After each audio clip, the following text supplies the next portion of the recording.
মাত্র কয়েকদিন আগেও প্রেসিডেন্ট ডোনাল্ড ট্রাম্প বলেছিলেন ইরানে হামলা চালানো হবে কিনা এখনও সিদ্ধান্ত নেয়নি যুক্তরাষ্ট্র। কিন্তু এর ঠিক দুদিন যেতে না যেতেই ইরানে বিমান হামলা চালিয়েছে দেশটি। ইরানের রাষ্ট্রীয় টিভি ভাষ্যকার বলছেন, এই অঞ্চলের প্রতিটি আমেরিকান নাগরিক বা সামরিক স্থাপনা এখন ইরানের একটি বৈধ লক্ষ্য।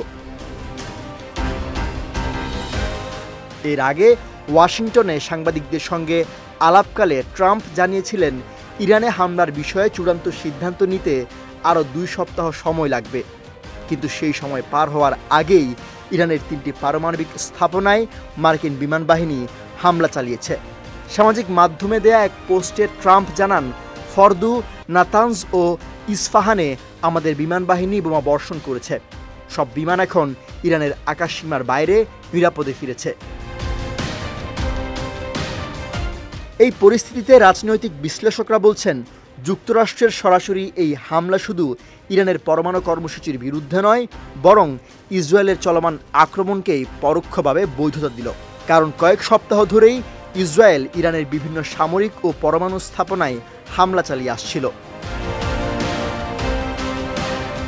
এদিকে ট্রাম্পের 2 সপ্তাহ সময় চাওয়ার ঘোষণা মূলত ইরানে হামলার সিদ্ধান্ত নেয়ার আগে আন্তর্জাতিক সম্প্রদায়ের দৃষ্টি অন্যদিকে সরিয়ে রাখতে চেয়েছেন বলে ধারণা করা হচ্ছে। এর মধ্য দিয়ে ইরানের নীতি নির্ধারণী পর্যায়কেও দ্বিধাদ্বন্দ্বে রাখতে চেয়েছেন তিনি, এবং এই সময়ের মধ্যেই ট্রাম্প ইরানে হামলার ছক কষছিলেন।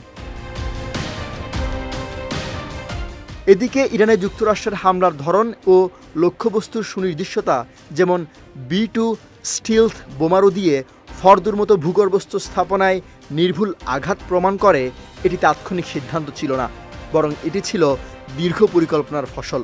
তাই বিশ্লেষকরা বলছেন, ট্রাম্প ইরানে হামলার বিষয়ে সচেতন ছিলেন এবং তার 2 সপ্তাহ সময় চাওয়া ছিল হামলার পরিকল্পিত কৌশলগত ফাঁদ। সৈয়দ নওশাদ, বিজয় টিভি, নিউজ ডেস্ক।